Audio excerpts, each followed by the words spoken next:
நாம் அனைவரும் தெரிந்தே தவறு செய்கின்றோமா, தெரியாமல் தவறு செய்கின்றோமா என்பதை புரிந்து கொள்வதன் வாயிலாக நாம் எல்லாம் ஆத்மஸ்வரூபமே என்று நிரூபிக்கும் முயற்சி இன்றைக்கு நாம செய்ய போறோம். வேற லெவல்ல நீங்க எல்லாருமே பதில சொல்லிட்டீங்க. Just I am going to club your answers to finish this Satsanga.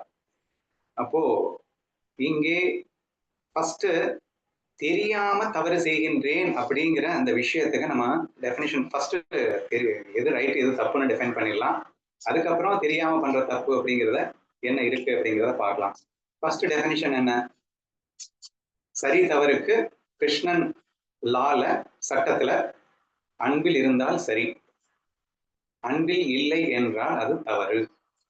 அவ்வளவுதான். சரியா? இது கண்ணனுடைய சட்ட புத்தகத்துல அவ்வளவுதான் சொல்லியிருக்கு. விருப்பு வெறுப்புங்கிறது ஒட்டுமொத்த பகவத்கீதையிலையும் பாத்தீங்கன்னா அந்த விருப்பு வெறுப்பு தூக்க சொல்லிதான் கண்ணன் வந்து கதறிக்கிட்டே இருக்கான். சமபாவனை என்ற அன்புக்கு வர சொல்லிதான் இன்னொரு சைட்ல கத்திக்கிட்டே இருக்கான். சோ இந்த ரெண்டு தான் வந்து ரைட் ஆர் ராங்க்கு அவன் கொடுக்குற மேஜர் டெபினிஷனா இருக்கு. அப்பார்ட் ஃப்ரம் தட் நிறைய விஷயம் சொல்லியிருக்கான். அது வந்து ஞான லட்சணங்கள், தெய்வீக சம்பத்துக்கள் அப்படின்னு சொல்லிட்டு இதெல்லாம் ரைட்டு இதெல்லாம் தப்புன்னு சில விஷயங்கள் சொல்லியிருக்கான். பட் மேஜரா வந்து கண்ணனுடைய ஒரு சிம்பிளா ஓவராலா வந்து அண்டர்லைன் பண்ணி சொல்லணும் அப்படின்னு சொன்னா இந்த லவ் பேஸ் பண்ணி சொல்லிடலாம். ஸோ லவ் மிஸ் பண்ணா தப்பு, லவ்ல இருந்தா ரைட்டு அப்படின்றது பேசிக் டெஃபினிஷன். சரியா? அப்போ நான் தெரியாமல் தவறு செய்கின்றேன் என்று ஒரு விஷயம் வருகிறது. மேஜரா வந்து நான் கேட்ட கொஸ்டின் வந்து கொலை, கொள்ளை, கற்பழிப்பு, ஏமாத்துறது அப்படிங்கிற மாதிரியான எக்கச்சக்கமான விஷயங்கள் இன்னைக்கு நாட்டில் நடந்துகிட்டு இருக்கு. இந்த விஷயங்கள் எல்லாம் அவர்கள் தெரியாமல் செய்கிறார்களா அல்லது தெரிந்தே செய்கிறார்களா அப்படின்னா என்ன அர்த்தம் அப்படின்னா, எது அன்பு என்பதை தெரிந்து கொண்டு ஆனால் அன்பை விட்டு விட்டு செய்வது அப்படிங்கிறது தெரிந்தே செய்கிற தவறு. எது அன்புன்னே தெரியாம ஒரு விஷயத்த நான் பண்ணிட்டேன்னா அது வந்து தெரியாம செய்யற தவறு. ஏன்னா அன்புன்னு என்னன்னு தெரியல இல்ல, அதனால அவன் பண்ணிட்டான், அவனுக்கு சொல்லி கொடுத்தா அன்புன்னு புரிஞ்சுக்கிட்டு அவன் பண்ணிடுவான் என்பது போல் அது ஆகின்றது அப்படின்ற மாதிரி வச்சுக்கோங்க. சரியா? சரி, இந்த டெஃபினேஷன் படி நம்ம பார்க்கும்போது மனிதர்கள் ஃபர்ஸ்ட் அந்த எக்ஸ்ட்ரீம் கேசஸ்ல முடிச்சுட்டு வந்துடலாமா? ஒருத்தன் கொலை பண்றான், கொள்ளையடிக்கிறான், கற்பழிக்கிறான். ஸோ இதுல வந்து ரெண்டு கேசஸை பிரிச்சுட்டு ஒரு கேஸை ஈஸியா த்ரோன் அவுட் பண்ணிடலாம், அடுத்த கேஸை டீப்பா பார்ப்போம். ஒரு கேஸ் என்ன அப்படின்னா எமோஷனல் அவுட்பர்ஸ்ட்ல கொலை பண்ணுவாங்க. அதாவது அது வரைக்கும் அவங்க வந்து கொலை பண்ணணும்னு அவங்களுக்கு தோணி இருக்காது, ஒரு வெறும் சண்டையா தான் போயிருக்கும். திடீர்னு வந்து கொலை பண்ணணும்ன்ற இன்ஸ்டிங் வரும், கத்தி எடுத்து வந்து குத்திடுவாங்க. அது ஒரு 10 மினிட்ஸ் கழிச்சு இந்த இன்ஸ்டிங்டும் மாறி இருக்கும், ஐயோ அவசரப்பட்டுமோன்னு கூட நினைப்பாங்க. சரியா? ஸோ இந்த கேசஸ் கொலை பண்றவங்க நிறைய பேர் இருக்காங்க. கற்பழிக்கிறவங்க கூட ஒரு சிலர் இந்த மாதிரி கதையை சொல்றானுங்க, எந்த அளவுக்கு உண்மைன்னு தெரியல. அதாவது என்னையும் அறியாம என் கண்ட்ரோல் என்ன மீறி என்னமோ பண்ணிட்டேன் அப்படின்னு சொல்றாங்க. சரியா? ஸோ இது வந்து அவங்க சொல்லக்கூடிய ஒரு ரீசன்ஸ் அப்படின்னு வச்சுக்கோங்களேன். ரெண்டு கேஸை நான் பிரிச்சிருக்கேன். இந்த கேஸ் நம்பர் 1 என்ன அப்படின்னா பிளான் பண்ணி மர்டர் பண்றது. சரியா? பக்காவா பிளான் பண்ணி 10 நாளைக்கு முன்னாடியே பிளான் பண்ணி மர்டர் பண்றது, பக்காவா பிளான் பண்ணி கற்பழிக்கிறது, கொள்ளையடிக்கிறது. ஸோ இந்த கேசஸ் வந்து கேஸ் நம்பர் 1 வச்சுக்கோங்க. கேஸ் நம்பர் 2 இருக்கு. கேஸ் நம்பர் 2 தான் நம்ம டீப்பா டிஸ்கஸ் பண்ண போறோம். கேஸ் நம்பர் 1 அவுட்ரைட்டா ரிஜெக்ட் பண்ணிடலாம், நீங்களே சொல்லிடுவீங்க அவன் வந்து வேணும்னே தப்பு பண்றான். பிளான் பண்ணி மர்டர் பண்றான் அப்படின்னா கான்சியஸ்ல இருக்கான். அப்ப கான்சியஸ்ல இருந்துகிட்டு நீங்க சப்கான்சியஸ்ல எழுதிட்டு வர முடியாது அந்த பிளான்டு மர்டர்ல. சரியா? பிளான்டு கற்பழிப்புல எல்லாம் வந்து சப்கான்சியஸா கொண்டு வரவே முடியாது.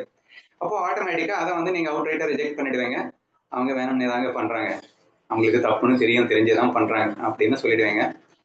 கேஸ் ஒன்லயே இன்னொரு விஷயத்தை டிஸ்கஸ் பண்ண வேண்டியது இருக்கு, அதை முடிச்சுட்டு வந்துட்டுமா? ஓகே. இந்த கேஸ் 1ல பிளான் பண்ணி கொலை பண்றவன், பிளான் பண்ணி கற்பழிக்கிறவன், கொள்ளையடிக்கிறவன் இருக்கான் இல்லையா, அவன் கூட டிஃபென்ஸ் பண்ணுவான். என்ன டிஃபென்ஸ் பண்ணுவான்னா, பழி வாங்குறதுக்காக அவன் என்னென்னலாம் பண்ணான்னு உங்களுக்கு தெரியுமா? நான் பண்ணது ரைட்டு தாங்க, எவன் சொன்னாங்க? நான் கான்சியஸ்ல தான் பண்ணேன், ஆனா நான் தப்பு பண்ணலே, நான் ரைட்டு பண்ணியிருக்கேன். என்ன ரைட்டு பண்ணியிருக்கடா? என்ன அவன் கஷ்டப்படுத்தினா அதுக்கு நான் பழி தீர்த்து கொண்டேன். அவன் என்னை கஷ்டப்படுத்தினானா நான் திருப்பி வந்து நான் அவனை கஷ்டப்படுத்தினேன், அதனால ரைட்டு தானே அப்படின்னு அந்த கேஸ் 1லயும் எல்லாருமே டிஃபென்ஸ் பண்ணிட்டு தான் பண்ணிட்டு இருக்காங்க. அந்த மாதிரி கற்பழிப்பு இருக்கிறதுக்கும் ஒரு டிஃபென்ஸ் பண்ணுவான், கொள்ளையடிக்கிறதுக்கும் வந்து நான் வந்து எவ்வளவோ முயற்சி பண்ணேன், நியாயமா வேலை பார்த்து பார்த்தேன், எல்லாருமே வந்து எனக்கு உண்டான வேலைக்கு உண்டான ஊதியத்தை தரல, அதுக்கப்புறம் இந்த உலகத்துல கொள்ளையடிச்சாதான்டா முடியும் என்று நினைத்து நான் கொள்ளையடிக்க ஆரம்பிச்சிட்டேன். ஏங்க இந்த சொசைட்டி எனக்கு ப்ராப்பரா வந்து ஃபுட் எல்லாமே ப்ரொவைட் பண்ணியிருந்ததுன்னா, எனக்கு உழைப்புக்கு ஏத்த ஊதியம் கொடுத்திருந்ததுன்னா நான் எங்க மாற போறேன்? சோ தப்பு என் மேல இல்லைங்க, சொசைட்டி மேலதான் என்று சொல்லக்கூடியவர்களும் இருக்கிறார்கள். சரியா? ஃபர்ஸ்ட் அதை தூக்கிடுவோம். சரியா? சோ அப்போ அந்த கேஸ் நம்பர் 1 அதையும் டிஃபென்ஸ் பண்ற கோஷ்டி இருக்கு. இதெல்லாம் கேஸ் நம்பர் 1ன்னு சொன்னோம்னா நம்ம இல்லைன்னு நினைச்சிடாதீங்க. நம்ம பண்றதுதான் எல்லாமே. எல்லா தப்பும் பண்ணிட்டு அதுக்கு காரணத்தை சும்மா ஜெம்மையா அடிக்கிட்டீங்க அப்படின்னு சொன்ன உடனே நீங்க வந்து அறிவாளி எல்லாம் ஆகிட முடியாது. சரியா? இதை நான் ஈஸியா பிரேக் பண்றேன். எப்படி பிரேக் பண்றேன் அப்படிங்கறத மட்டும் புரிஞ்சுக்கோங்க. இந்த லவ் பேஸ் பண்ணியே பிரேக் பண்ணிடலாம். இப்போ நான் ஒரு கஷ்டப்பட்டுட்டேன் அப்படின்னு சொன்னா அந்த கஷ்டத்துக்கு நான் காரணமா அல்லது சூழல் காரணமா? ரொம்ப நல்லா நமக்கு தெரியும், நான் தான் காரணம் இல்லையா? அப்போ நான் கஷ்டப்பட்டேன் அப்படிங்கிறதுனால அது நான் தான் காரணம். அப்ப என்னதான் நான் திருத்திக்கணும். ஆனா அதை விட்டுட்டு என்ன அவன் கஷ்டப்படுத்தினா அதனால நான் அவனை கொலை பண்ணேன் அப்படிங்கிற அந்த டிஃபென்ஸ் மேட்ரு இங்க எடுபடாது. சரியா? எல்லாருக்கும் எடுபடாது இல்லையோ, உங்களுக்கு கண்டிப்பா தெரியும்ல, நம்ம புரிஞ்சுக்க ட்ரை பண்ணுவோம். சரியா? சோ கண்டிப்பா என்ன அவன் கஷ்டப்படுத்தினா அதனாலதான் நான் அவனை கஷ்டப்படுத்துறேன் அப்படிங்கிற மாதிரி ரீசனும் என்ன ரீசன் சொன்னாலும் சரி. ஏன்னா ஃபர்ஸ்டே நான் முடிச்சிட்டேன். நீ கஷ்டப்பட்டேனாலே எங்க ரீசன் நீ மட்டும்தான். இன்ஃபேக்ட் இந்த உலகத்துல உன்னை கஷ்டப்படுத்துற சக்தி உனக்கு தவிர வேற எதுவுமே இல்ல. எவனும் உன்னை கஷ்டப்படுத்தவே முடியாது. அப்போ நீ கொலை பண்ணதுக்கு ரீசன் சொல்ல முடியாது. ரீசன் சொல்லணும்னா நீ வந்து செல்ஃபிஷ்னஸே இல்லாம சொல்லலாம். பியூர் லவ்ல, அதாவது மிலிட்டரி மேன் சொல்லலாம். உலக நலனுக்காக நான் அவளை கொன்றேன் அப்படின்னு சொல்ற கதையை நம்ம பேசிட்டு இருக்கல. அது தவறே அல்ல. சரியா? நம்ம தவறை பத்தி பேசிட்டு இருக்கோம். அப்போ இந்த இடத்துல உன்னுடைய சுயநலத்துக்காக, அப்போ உன்னை நீ பழி தீர்க்கிறதுன்னா நீ கஷ்டப்பட்டுட்ட அப்படிங்கிறதுக்காக நீ பழி தீர்க்கிறதுக்காக பண்ண அப்படின்னாலோ அது எல்லாமே அது அன்பு அப்படிங்கிறத நீ மிஸ் பண்ற அப்படின்னு அர்த்தம். எப்ப நான் கஷ்டப்பட்டு அடுத்தவங்க கஷ்டப்படும் போது நான் கஷ்டப்பட்டேனாலே நான் லவ் மிஸ் ஆயிட்டேன். அப்புறம் நான் வந்து அவனை அடிச்சுட்டு நான் லவ்ல தான் பண்ணேன் அப்படின்னு சொல்றதுக்கு அர்த்தமே இல்லை. நீங்க இன்னொரு வாயில புரிஞ்சுக்கணும்னா அவன் தான் ஈகோல உன்னை அடிச்சிட்டான் அப்படின்னு சொன்னா அதை பழி தீர்க்கிறேன் பேர்ல நீயும் ஈகோல பண்ற அப்படின்னா அது எப்படி லவ் ஆகும் அப்படியே பார்த்தாலும்? சோ அந்த தப்பை நான் பண்றேன் அப்படின்னா அது எப்படி சரியாகும்? அதுவே தப்புன்னா அந்த தப்பு நீ தப்பு பண்ணா அதுவும் தப்பு தானே. தப்புக்கு தப்பு சரியாயிடுமா? எப்படி பார்த்தாலும் நீ வந்து இந்த மாதிரி டிஃபென்ஸ் பண்ணி தப்பிக்கிறது அப்படிங்கிறது டோட்டலி இல்லாஜிக்கல் அப்படின்னு ஒதுக்கிருங்க. சரியா? நான் சொல்றது கேஸ் நம்பர் 1ல பிளான் பண்ணி எக்ஸிக்யூட் பண்ணக்கூடிய அந்த கேசஸ் வந்து எதுவுமே இந்த கொள்ளையடிக்கிறவன் எல்லாம் பேசுவான், இந்த சொசைட்டி சமுதாயம் வந்து எனக்கு வந்து எல்லாம் புறக்கணிச்சிருச்சு, அதனாலதான் இந்த சமுதாயத்தை கொள்ளையடிச்சேன் அப்படின்னு. சமுதாயம் உன்னை புறக்கணிச்சால் நீ சந்தோஷமா இருக்கலாம்ல? சந்தோஷம் கிட்ட தானே இருக்கு. அப்போ அது புறக்கணித்தது அப்படின்னு சொல்லிட்டு நீ அவங்களை துவேஷிக்கிற. அவர்கள் உன்னை துவேஷித்தார்கள் என்பதற்காக நீ அவர்களை துவேஷித்தால் அதுக்கு பேர் பிரேமையடா லூசு. அவங்க உன்கிட்ட லவ் காட்டலைன்னா நீ லவ் காட்டணும்ல. உனக்கு லவ்னா என்னன்னு தெரியும்ல. அப்ப நீ லவ் மிஸ் பண்ணிட்டு அவர்கள் துவேஷித்தார்கள் அதனால துவாசித்தான், அவன் துவேஷித்ததும் தப்பு, அப்ப நீயும் பண்ணது தப்பு தானே. லவ் மிஸ் பண்ணிட்டேன்றது புரிஞ்சிருச்சு இல்ல. லவ்ல பண்ணலன்றது அவன் லவ்ல பண்ணல அதனால லவ் பண்ணல, நீ லவ்ல பண்ணலன்னு ஒத்துக்கிறீல்ல. லவ்ல பண்ணலைன்னாலே அது தப்பு தான். இதுதானே கிருஷ்ணா லா சொல்லிச்சு. அப்ப நீ என்னத்த காரணத்தை சொன்னாலும் நீ பண்ணது தவறுதான். ஏன்னா லவ் மிஸ் பண்ற நீயே ஒத்துக்கிற. அவன் மிஸ் பண்ண அதனால நான் பண்றேன் அப்படின்னு ஒத்துக்கிட்டே இல்ல. ஸோ லவ் மிஸ் பண்ணிட்டேன் நீ ஒத்துக்கிட்ட, அதனால அது தவறுதான். So it's very easy to understand. சரியா? கேஸ் 1க்கே நம்ம இவ்வளவு நேரம் டிஸ்கஸ் பண்ண வேண்டியது இருக்கு. So case 1 easy to understand that அது தவறு. பிளான் பண்ணிட்டு பண்ற கேசஸ்ல எவ்வளவுதான் அவன் டிஃபென்ஸ் பண்ணினாலும் அவன் வந்து போய் சொல்றான்னு அர்த்தம் அப்படின்னு புரிஞ்சுக்கணும். கேஸ் 2 தான் டிஸ்கஸ் பண்ணோம். கேஸ் 2 கேசஸ்ல இந்த மொமெண்ட் ஆஃப் ஆக்ஷன்ஸ்ல அது வரைக்கும் அவன் வந்து கொலை பண்ணணும் பிளான் பண்ணிருக்க மாட்டான். அந்த எமோஷனல் அவுட் பர்ஸ்ட்னு சொல்லுவோம் இல்லையா, அதுல வந்து கொலை பண்றது, அதுல வந்து கற்பழிக்கிறது. அல்லது நிறைய பேர் சொல்லுவாங்க, ஏங்க எனக்கு வந்து திருடுற வியாதி இருக்குங்க, ஏங்க நான் திருடக்கூடாதுன்னு நினைச்சாலும் என் கை அப்படியே போய் தானா திருடிடுதுங்க, நான் என்னங்க பண்ணுவேன் அப்படின்னு எல்லாம் பேசுறவங்க இருக்காங்க. சரியா? இவங்களுக்கு என்ன சமாதானம் சொல்றது அப்படிங்கறதான் மேட்ரு.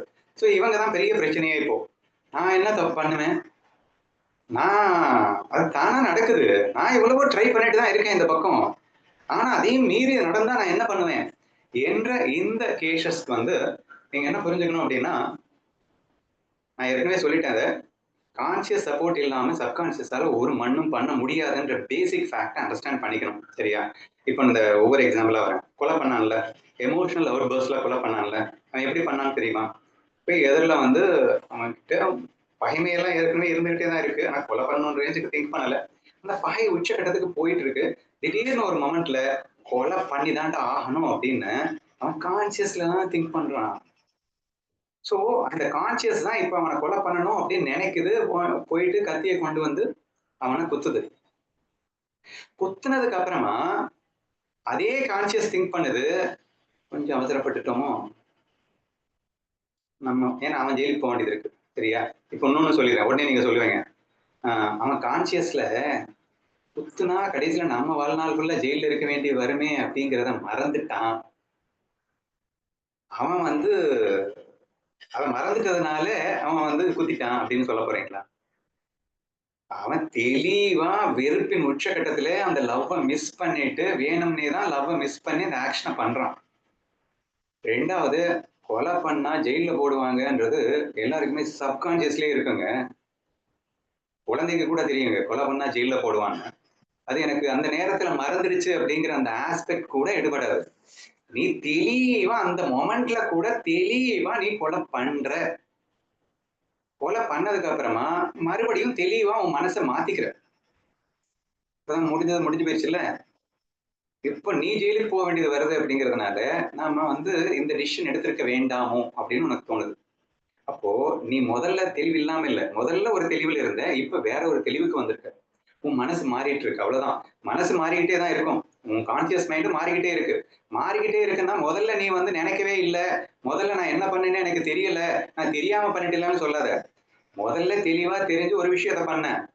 திருப்பி ஒரு 10 நிமிஷம் கழிச்சு ஜெயிலுக்கு போக வேண்டியது வருது அப்படிங்கிறப்போ உன் மனசை மாத்திக்கிற. You are just changing the mind now and again நீ இத அப்போ வந்து ஏதோ அவசரத்துல பண்ணிட்டேன், எனக்கே தெரியாம பண்ணிட்டேன் என்று சொல்வது பொய் என்று புரிகிறதா? சோ இது ஃபர்ஸ்ட் பாயிண்ட். சரியா? இந்த மொமெண்ட் ஆஃப் ஆக்ஷன்ல கூட எமோஷனல் அவுட்பர்ஸ்ட்ல கூட அவன் தெரிஞ்சுதான் பண்றான். அதுக்கப்புறம் மேபி மனசை மாத்திக்கிட்டலாம், மாத்தி இருக்கலாம். பட் அதை வச்சுக்கிட்டு நான் வந்து நான் நினைக்கல, நான் பண்ணணும்னு நினைக்கல, ஆனா நானா பண்ணிட்டேன் அப்படின்னு சொல்ல முடியாது. ஓகேவா? அதே மாதிரி அதெல்லாம் கற்பழிப்புலாம் வந்து சொல்லவங்க ஒருத்தர் கதறத பார்த்தாலே நமக்கு பதபதைக்குது அப்படிங்கிறத நம்ம பார்த்துட்டு இருக்கோம். ஒருத்தர் நானே போயிட்டு ஒருத்தரை வந்து கதற கதற வைக்கணும் அப்படிங்கிறது தப்புன்னு அவனுக்காவது தெரியாம போகுமாங்க? தவறுன்னு 100% தெரியும். அதையும் மீறி தன்னுடைய ஆசைக்கு அவன் வேல்யூ கொடுக்குறான். அன்புக்கு வேல்யூ கொடுக்கல. சோ எதுக்கு அவன் வேல்யூ கொடுக்குறானோ அதுதாங்க ஃபைனலா வருது. அவனுக்கு அன்புன்னு தெரியாமலாங்க இருக்கு. அந்த பொண்ணு கதறது அவனுக்கு வந்து தெரியாமலா இருக்கு. அப்ப தெரியும். அப்ப அன்புன்னா என்னன்னு தெரியும். அந்த கதற வைக்கிறது தப்புன்னு தெரியும். ஆனா இங்க ஒரு ஆசைன்னு ஒண்ணு இருக்கு. பரவால்ல. இந்த ஆசைக்கு தான் முக்கியத்துவம் தரணும் என்று அவன் முக்கியத்துவம் தருவதால் தான் அந்த செயல் நடக்க முடியுமே தவிர, ஏதோ உடனே சொல்லுவாங்க, நான் வந்து வேண்டாம் வேண்டாம்னு நினைச்சேன். நான் வந்து கூடாது கூடாதுன்னு நான் நினைச்சேன்னா, என் கையும் காலும் தானா போய் இந்த செயலை பண்ணிடுச்சா? என்னய்யா அது? இப்படியெல்லாம் கதை சொல்லிட்டு இருந்தா என்ன பண்றது? சரியா? இட் இஸ் டோட்டலி இம்பாசிபிள்னு நான் சொல்ல வரேன். அதான் நான் வந்து இந்த சவுந்தலா மாட்டேன் பேசிட்டு இருக்கும்போது கூட சொன்னேன்னு சொல்றேன். அட்லீஸ்ட் பெர்சன்டேஜாவது எடுத்துக்கோங்க. உங்களுக்கு மேபி ஒரு 20% தப்புன்னு சொல்லியிருக்கோம். 30% தப்புன்னு சொல்லியிருக்கோம். ஆனா ஆசையை தான் 80% வந்து அனுபவிக்கணும்னு சொல்லியிருக்கோம். அதன் பேசிஸ்ல பண்ணிட்டு அந்த 20 கொண்டு வந்து டிஃபென்ஸ் பண்றது. நான் கூட வேண்டாம்னு நினைச்சேன். ஆனா நினைச்சேன் ஒரு 20%. அதை வச்சுக்கிட்டு நீங்க சொல்றது தான் நான் வேண்டாம்னு நினைச்சேன் அப்படின்னா இப்படி தாங்க டிஃபென்ஸ் பண்ணி ஏமாத்திட்டு இருக்கோம். ஸோ ஈவன் நான் என்ன சொல்லிட்டு இருக்கேன், மொமெண்ட் ஆஃப் ஆக்ஷன், இந்த சப்கான்சியஸ் ஆக்ஷன் சொல்லிட்டு இருக்காங்க இல்லையா, அதுவும் கண்டிப்பாக ஏமாற்று வேலை தான். எந்த சப்கான்சியஸ் ஆக்ஷன்ல ஒரு மண்ணும் கிடையாது. எல்லாமே நம்ம கான்சியஸ்ல ஃபுல் கண்ட்ரோலோட, தெளிவோட, புரிதலோட தான் நம்ம எல்லாத்தையுமே எக்ஸிக்யூட் பண்ணிட்டு இருக்கோம் என்ற விஷயத்தை தான் நீங்கள் புரிந்து கொள்ள வேண்டும். நம்ம இதெல்லாம் எக்ஸ்ட்ரீமா வந்து வித்யாமா சொன்ன மாதிரி பைத்தியங்களே கூட, ஆக்சுவலி இந்தியன் லால பைத்தியங்கள் கொலை பண்ணா அவங்களுக்கு வந்து ஜெயில் கிடையாது. ஆனா நான் சொன்னேன் கிருஷ்ணாலால அவனுக்கு கண்டிப்பா தண்டனை உண்டுன்னு. ஏன்னா கான்சியஸ் ஸ்விட்ச் ஆஃப் அவனால மட்டும்தான் பண்ண முடியும். அப்போ அவனுக்கு வந்து அந்த சப்கான்சியஸ் இன்ஸ்டிங்க்ட கண்ட்ரோல் பண்ண முடியல கான்சியஸ்ல. ஒவ்வொரு வாட்டியும் அந்த ஆசையை வந்து தப்பு தப்பு, ஏன்னா தவறான ஆசைகள் நிறைய வருது. தவறான ஆசைகள் வரும்போது இந்த கான்சியஸ் தவறு தவறுன்னு சொல்லும்போது சண்டை வருது. ஐயோ இந்த சண்டையை பிடிச்சிட்டு இருக்கு, இந்த கான்சியஸ் ஆஃப் பண்ணு, இதை பேசாம அமைக்க வச்சுட்டோம்னா நம்ம வந்து என்ன வேணா பண்ணிக்கலாம். ஏன்னா எல்லாரும் பைத்தியம்னு சொல்லிட்டு ஒன்றும் பண்ண மாட்டாங்க. அது ஒரு பெரிய அட்வான்டேஜா எடுத்துக்கிறது. சரியா? ஸோ தேர்ஃபோர் நான் அனலைஸ் பண்ண வரைக்கும், நான் சந்திச்ச வரைக்கும், நான் பேசி பழகின வரைக்கும் சில பேர்கிட்ட, it is purely proven that it's a planned off of the conscious mind. இப்ப அவங்க நினைச்சா கூட வெளியே வர முடியும். ஆனா இப்ப அவங்களுக்கு கிடைக்கக்கூடிய அந்த சலுகைகள் எங்கே கிடைக்காமல் போய்விடுமோ என்ற அச்சம் தான் அவர்களை வெளியே வரவிடாமல் தடுத்துக் கொண்டிருக்கிறது. இட்ஸ் அ பக்கா தமசிக்கு, பிளான்டு தமசிக்கு, வேணும்னே தமசிக்குல இருக்கணும்னு நினைச்சு இருக்கிறவன் தாங்க பைத்தியக்காரன். சரியா? சோ தேர்ஃபோர் அவனே வந்து தெரிஞ்சேதான் பண்ணிட்டு இருக்கான்னு சொன்னதுக்கு அப்புறம் வேற யாரு தெரியாம பண்றாங்கன்னு சொல்ல முடியுங்க. சோ அந்த ஆஸ்பெக்ட்ல இருந்து நம்ம பார்க்கும்போது எகெயின் இங்கே தெரியாம பண்ணுகின்றேன் என்று சொல்வதற்கான வாய்ப்பு இல்லவே இல்லை. சரி, இப்ப ஏன் இந்த கொஸ்டின் நம்ம கொண்டு வந்தோம் அப்படின்னு சொன்னா, ஃபர்ஸ்ட் இந்த பிரேமை, அன்பு அப்படிங்கிறது நம்ம எல்லாருக்குள்ளேயும் இருக்கக்கூடிய ஒரு உயிர் மூச்சு. அடுத்தவன் கஷ்டப்பட்டா அது தப்புன்னு எனக்கு ஏன் தெரியுது அப்படின்னா, அது நானா இருக்கிறதுனால தான் தெரியுது. இன்னொருத்தன் கதறது யாரையும் வந்து நமக்கு ரசிக்க முடியாது. ஆட்டோமேட்டிக்காவே love is the core of being of us. என்னுடைய உண்மையான சொரூபமே அன்புதான், ஆனந்தம் தான். ஆனால் அதை வேண்டுமென்றே அந்த அன்பையும் ஆனந்தத்தையும் சிதைத்துக் கொண்டு நான் பல விஷயங்களை செய்து கொண்டிருக்கிறேன் அப்படிங்கிற விஷயத்த நம்ம புரிஞ்சுக்க ட்ரை பண்ணணும் அப்படிங்கிறேன். இது எத்தனையோ எதுக்காக பேசிட்டு இருக்கேன் அப்படின்னா, நம்ம வந்து ஒரு விஷயத்த புரிஞ்சுக்கணும், நம்ம நடிக்கிறோம் அப்படிங்கிறதுக்காக. நடிக்கிறோம் அப்படின்னா என்ன அர்த்தம்? அவன் இப்ப நான் ஃபர்ஸ்ட் கேஸ் 1 கேஸ் 2ன்னு பிரிச்சேன்ல, இந்த கேஸ் 1ல இருக்கிறவன் தெரிந்தே இந்த விஷயத்த செய்யறான் அப்படின்னா அவன் நடிக்கின்றான்னு அர்த்தம். அவன் போய் சொல்லலாம், அவன் டிஃபென்ஸ் பண்ணிக்கலாம், அவன் டிஃபென்ஸ் பண்றான்ல, இல்ல அவன் வந்து என்ன இது பண்ணிட்டான், அதனாலதான் நான் அவனை பண்ணேன், சொசைட்டி என்னை வந்து புறக்கணிச்சிருச்சு, அதனாலதான் நான் பண்ணேன். இதெல்லாம் அப்பட்டமான நடிப்பு. இவைகள் எல்லாம் உண்மை அல்ல. அன்பின் சுரூபமாக நான் இருக்கும் போது வேண்டுமென்றே நான் அகங்கார சுரூபமாக மாறி, அரக்க சுரூபமாக மாறி நான் இந்த விஷயங்களை செய்து கொண்டிருக்கின்றேனே தவிர இவைகள் எல்லாம் உண்மை அல்ல. இப்போ நம்ம மேஜரா நான் கொண்டு வர விஷயம் என்னன்னா, இந்த உலகத்துல அனைத்தையும் நடிப்பா பார்க்கணும் அப்படிங்கிற ஒரு விஷயம் தான். எதுவுமே இங்க உண்மை கிடையாது. அப்போ கேஸ் 1லயும் நம்ம ப்ரூவ் பண்ணிட்டோம், கேஸ் 2லயும் நடிச்சுக்கிட்டு இருக்காங்கன்னு ப்ரூவ் பண்ணிட்டோம். எல்லாம் தெரிஞ்சே பண்ணுகின்றால் அதை போய் அறியாமை, அஞ்ஞானம் அப்படிங்கிற வேர்ட் எல்லாம் கொண்டு வர முடியாதுங்க. கிளீனா டிக்ளேர் பண்றாரு, அறியாமை என்ற சுவடு இருக்கவே முடியாது என்று ஆணித்தரமாக ப்ரூவ் பண்ண ஒரு விஷயமாக இருக்கின்றது. அமிர்த அனுபவம் மட்டும் இல்ல, we will discuss on Haripath. Haripath வந்து ஒரு வரியில நம்ம ஹரிபாட்டை எந்த ரேஞ்சுக்கு டிஸ்கஸ் பண்ணோம் அப்படிங்கிறத நீங்க கவனிச்சிருந்தீங்கல்ல? ஒரு வரியில ஹரிபாட்ல எக்கச்சக்கமான வரிகள் இருக்கு. நான் அடிக்கடி இன்னொரு சில வரிகளை கொண்டு வர்றேன். அத்வைதத்தின் உச்சமாகத்தான் இந்த ஹரிபாட் இருக்கும் என்பதை கண்டு நீங்க மிகவும் ஆச்சரியப்பட்டு போவீர்கள். சரியா? ஏன்னா உண்மை அதுதானுங்க. சோ அனைத்தும் ஒன்று என்ற தத்துவம் உண்மை. இங்கே நடப்பதெல்லாம் வெறும் மாயை. இதுதான் ஃபேக்ட். அப்ப மாயைன்னு ப்ரூவ் பண்ணணும்னா எல்லாரும் நடிக்கிறாங்கன்னு நான் ப்ரூவ் பண்ணணும். அப்ப கேஸ் 1 நடிக்கிறாங்க, கேஸ் 2 நடிக்கிறாங்க என்று நான் ப்ரூவ் பண்ணியாச்சு. சரியா? இப்போ நம்ம எல்லாம் என்ன பண்ணிட்டு இருக்கோம் அப்படிங்கிறது நான் சொல்லவே தேவையில்லை. சோ இப்போ இவ்வளவு நேரம் நான் பேசினது கூட யாருக்கு பேசிட்டு இருந்தேன் அப்படின்னா, குழந்தைக்கு கூட தெரியும் நான் அன்பில் இருக்கிறேனா இல்லையா. ஏனென்றால் அந்த குழந்தை அடுத்த குழந்தையை கிள்ளும் போது, அந்த குழந்தை அழும் போது இந்த குழந்தை தான் தவறு செய்வதை உணரும். ஏன்னா தான் அழுதா தனக்கு பிடிக்காதுல்ல. அப்போ இன்னொருத்தர் அள வைக்கிறது தப்பு அப்படின்றது ஆட்டோமேட்டிக்காக தெரியும் என்ற அளவுக்கு நம்ம தெளிவா பேசியாச்சு. சரியா? அப்போ அன்பு என்றால் இவ்வளவு நேரம் யாருக்கு பேசணும்? குழந்தைக்கு பேசணும், கிரிமினல்ஸ்க்கு பேசணும், இல்ல சப்கான்சியஸ் சாக்கு வச்சு பேசிட்டு இருந்தோம். ஆனா நம்ம குரூப் மெம்பர்ஸ் எல்லாம் அன்பு என்றால் என்ன, அனைத்தும் ஒன்று என்ற தத்துவம் என்றால் என்ன, ஈஸ்வரன் என்றால் என்ன, ஃபுல்லா பிரிச்சு பிரிச்சு தத்துவத்தை கரைத்து குடித்தவர்கள் தான். சரியா? அப்போ அட்லீஸ்ட் இவ்வளவு நேரம் நான் சொன்னது கூட நீங்க ஒத்துக்கலைன்னா பரவாயில்ல. ஆனா நாம் செய்கின்ற என்றால் அன்பென்றால் முழுமையாக உணர்ந்தவர்கள் தான். அது நம்ம ரத்தத்திலேயே இருக்குன்னு சொன்னேன். ரத்தத்துல இல்லாததை தவிர ஒவ்வொரு நாளும் 2 மணி நேரம் சத் சங்கத்துல உட்காந்துக்கிட்டு அன்பின் உன்னதத்தையும், அன்பின் மகத்துவத்தையும், அகங்காரத்தின் டேஞ்சரையும் பற்றி டெய்லி நம்ம பேசி புரிந்து கொண்டவர்கள் நாம். கண்டிப்பாக நாம் ஒரு விஷயத்தை செய்யும் போது நான் தெரியாமல் செய்தேன் என்ற விஷயம் சொல்ல முடியுமா? ஏன்னா தெரியாதவனுக்கே தெரிஞ்சு பண்றான்னு ப்ரூவ் பண்ணியாச்சுங்க. இப்ப நம்ம எப்படிங்க தெரியாம பண்றேன்னு சொல்ல முடியும்?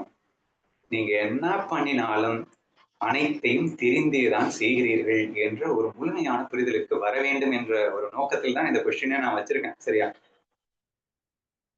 அதாவது நீங்க ரியலைஸ் பண்ணுங்க, நாம பண்றதெல்லாம் தெரிஞ்சே பண்றோம் அப்படின்றத மட்டும் ஃபீல் பண்ணுங்க அப்படிங்க. உதாரணமா யார சொல்லலாம்? கௌரியே எடுத்துக்கலாமே. அவன் வந்து நிறைய விஷயங்கள் வந்து ஹோல் ஹார்ட்டடா அக்செப்ட் பண்ணக்கூடிய ஒரு கேஸ். சரியா? என்ன அக்செப்ட் பண்றா அப்படின்னா, ஆமாங்க நான் தப்பு தாங்க பண்றேன் அப்படின்னு ஹோல் ஹார்ட்டடா அக்செப்ட் பண்றாள்ல. நான் உண்மையில அக்செப்ட் பண்ணவே இல்லை அப்படிங்கிறேன் நான். அவ எப்படி தப்பிச்சுக்கிறா அப்படின்னா, நான் அனைத்தும் முயற்சிக்கின்றேன். ஆனால் இவ்வளவுதான் என்னால முடியுது. பண்றது தப்புதான். ஆனா பண்ணாம இருக்க முடியல. தி வேர்ட் கம்ஸ் லைக் என்னால முடியலன்ற ஒரு வாசகத்தை கொண்டு வந்து அவ தப்பிக்க பார்க்கிறா. அவ ஏமாத்திக்கூடிய ஒரு டெக்னிக் இதுதான். சரியா? இப்ப அவ திருந்தணும் அப்படின்னு சொன்னா, தன்னால் முடியும் தெரிந்தே வேண்டுமென்றே தான் தவறு செய்கின்றேன்னு நினைக்கிறான். சரியா? எப்படியெல்லாம் நம்ம ஏமாத்திக்கிறோம் பாத்தீங்களா?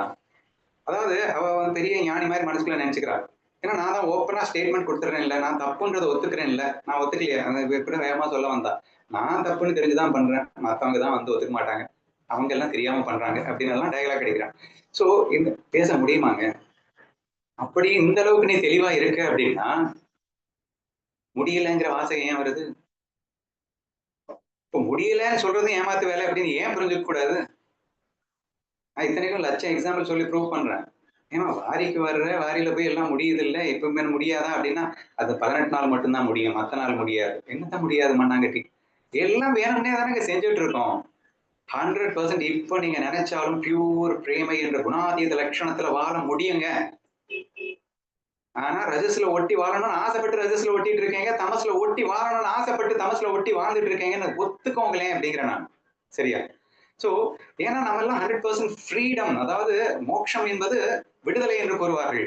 ஒவ்வொரு மனிதனுமே மோட்சத்தை அடைந்தவன் தான், ஞானிதான், விடுதலையானவன் தான். அவனுக்கு முழு சுதந்திரம் இருக்கின்றது. குணாதீதனாக வாழ்வதற்கும் சரி, அல்லது சாத்வீகத்துல அல்லது தமசுல ரஜஸ்ல என்ன வேஷத்தை போட்டு நீ ஆடணும் அப்படிங்கிறதுக்கு கம்ப்ளீட் ஃப்ரீடம் உனக்கு இருக்கு. நீ விரும்பிதான் அந்தந்த வேஷத்துல வாழ்ந்துகிட்டு இருக்க அப்படிங்கிறது தயவு செய்து உணர முயற்சி செய்யுங்கள். நீங்கள் குணாதீதனாக வர வேண்டும் என்று நினைக்கவில்லை, ஆதலால் நீங்கள் குணாதீதன் ஆகவில்லை. ஏன்னா குணாதீதன்றது ஞானி வேஷம், வேற ஒண்ணும் இல்லை. சரியா?